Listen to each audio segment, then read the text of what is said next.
Salut à tous, bienvenue au Billet Auto. Aujourd'hui, Ilan qui est derrière la caméra et moi, on va faire un petit tour avec la BMW M5 qui est juste là-bas. M5 compétition. À la base, on est dans Paris, on a 2 heures avec la voiture. Déjà, on a beaucoup de chance grâce à nos amis de Driving Evolution. En revanche, on s'est dit on va peut-être pas vous faire de vidéo parce que du coup, on va pas avoir le temps de faire un vrai essai, des images complètes. Mais bon, dans Paris, comme ça, avec la M5 compétition, je me suis dit que c'était dommage de pas vous la montrer. Donc, on va faire un petit tour avec la voiture. Suivez-moi, c'est parti.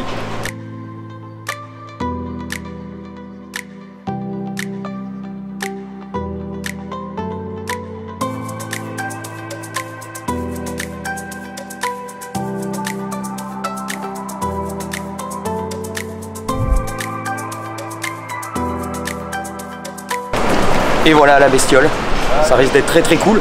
On vous fait quelques images, des petites impressions de conduite rapidement.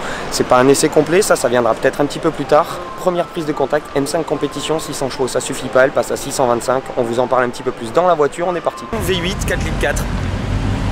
625 chevaux avec la Mytoma que vous reconnaissez sûrement. Combien on coupe 750. 750, voilà, une broutille. Hop, et voilà. Et puis Ilan et Hugo sont là, toujours, les compères. Hop, on se met une petite position de conduite et puis on va prendre la route. C'est parti.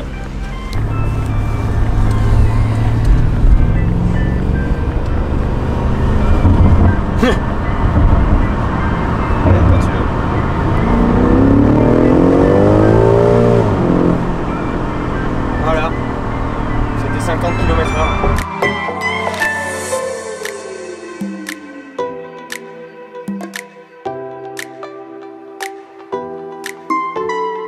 Oh là là, je le sens dans les fesses, comme dirait l'autre. Ah bah, c'est bizarre comme phrase. Hein. Ah bah ça, je le sens dans les fesses. Et ça sera coupé au montage. Oh, même pas. Il masse bien ces sièges.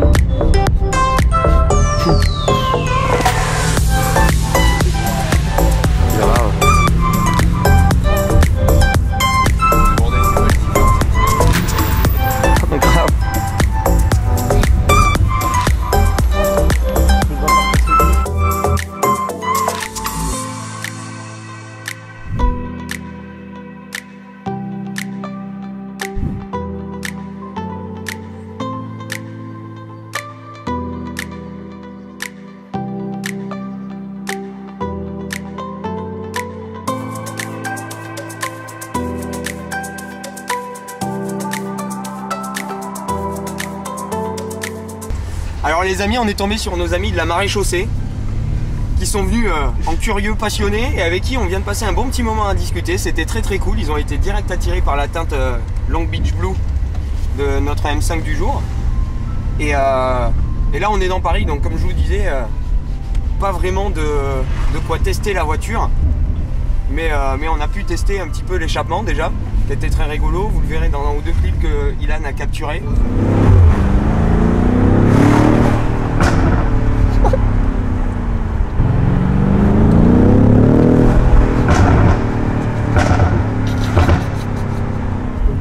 Mais moi ce qui me choque en premier dans cette M5 c'est la souplesse du coup et les 4 roues motrices qui lissent tout un petit peu. Mais quand on regarde le compteur on se rend compte que ça lisse pas tant que ça. Et que du coup on se retrouve quand même avec un côté sous-jacent de grosses berlines de luxe ultra confortables. Et clairement ça doit être une voiture absolument parfaite comme tu disais Thomas tout à l'heure. Pour cruiser à 300 sur l'autobahn évidemment, pas en France. Voilà. L'échappement fait beaucoup de bruit. Échappement spécifique à cette version compétition. Assiette rabaissée avec des nouveaux tarages d'amortisseurs, donc du coup un petit peu plus ferme tu me disais, un petit peu plus basse, nouvel échappement et 625 chevaux au lieu de 600 et 750 Nm toujours, ce qui est très largement suffisant même si la voiture fait 2 tonnes, on le voit, on lèche l'accélérateur, ça bouge même à 1000 tours minute en fait, on a l'impression d'avoir toute la force et tout le couple du monde qui... On a l'impression d'être aux commandes d'une fronde en fait. La voiture peut être lâchée comme ça, c'est juste impressionnant, donc ça donne envie d'en voir beaucoup plus. Et vous, je sais pas derrière ce que ça a donné pour vous, mais on est royal hein, parce que... On se croit vraiment dans une série 5 en fait. C'est complètement une série 5. Il y a le son d'une M5, il y a on sent la puissance même à l'arrière et c'est vraiment top. Et on reste toujours dans un confort royal quoi. Et puis un bruit. Un échappement vraiment absolument phénoménal. Et ce qui est sympa là, c'est ces deux écrans voilà, ici. Les petits écrans. Pour regarder la télé si on veut. Présent dans la M5, donc quand même, on garde ce vrai confort. C'est ça.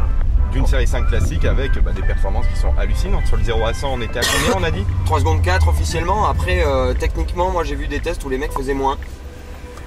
Ah, on est sur une supercar en termes de performance et pourtant un confort juste redoutable, quoi. En fait, c'est clairement le croisement d'un jet privé et d'un truc qui peut se transformer en bête à tout moment. On le sent en fait. C'est ultra confortable. Mais au niveau de la pédale, au niveau de la direction, au niveau du feeling que vous renvoie la voiture, même à 30 à l'heure sur la route, en ville, vous sentez que à tout moment la voiture elle se transforme en furie totale. Un vrai pétard. Ouais. Un vrai pétard. Donc c'est un peu Dr Jekyll et Mr Hyde du coup. C'est ça. Ouais, c'est clair. Parce que j'aime pas trop dire ça, mais c'est la vérité de cette série. Ouais, c'est une double facette. Ouais. C'est vrai parce que tu la mets tout en confort, tu fais pas la différence avec une 540D que tu vois par exemple. Voilà. Mais au final.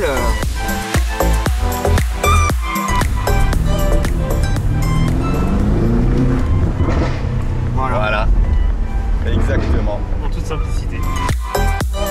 Je dois avouer que moi qui trouvais que les M5 précédentes générations sonnaient un petit peu étouffées, là le fait d'avoir mis cette version de compétition avec un échappement un peu libéré qui pétarade vachement bien, ça ajoute beaucoup de fun parce que le plaisir auditif aussi ça joue pour beaucoup. Bien sûr. Donc voilà, moi je suis vraiment conquis, j'ai qu'une seule envie en fait, c'est d'en voir plus longtemps et de pouvoir dérouler un petit peu avec la voiture parce que tu sens que dès que la route va s'ouvrir, ça va devenir un truc de malade. Ça va devenir un truc de malade que la voiture peut prendre des appuis pas possibles, que la direction a l'air hyper précise. Et là, toujours la tenue du volant qui est parfaite avec ce volant M-Sport. Volant un peu épais. Bien sûr.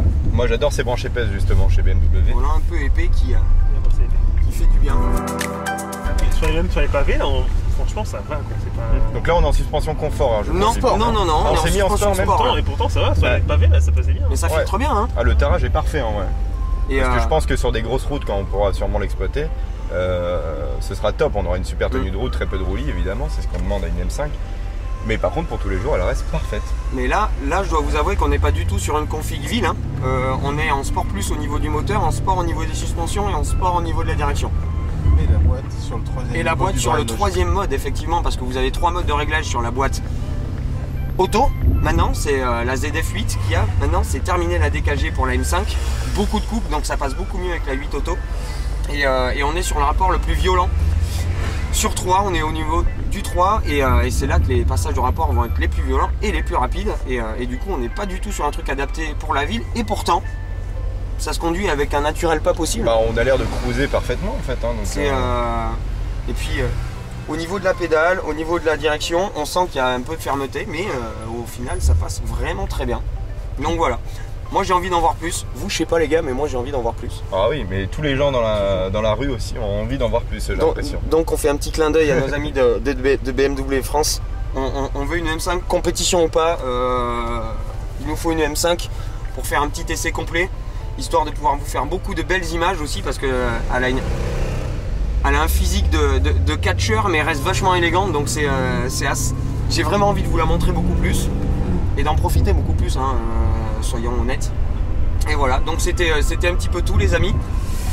Ce que je vous propose c'est de se retrouver une prochaine fois pour un essai de la M5. Digne de ce nom. Digne de ce nom. Et puis on vous laisse, on vous souhaite une bonne continuation, une bonne fin de ce que vous êtes en train de faire et puis on vous fait plein de bisous. J'espère que vous avez aimé et si c'est le cas, petit pouce. Abonnez-vous si ce n'est pas déjà fait et puis à très bientôt. Ciao. Salut.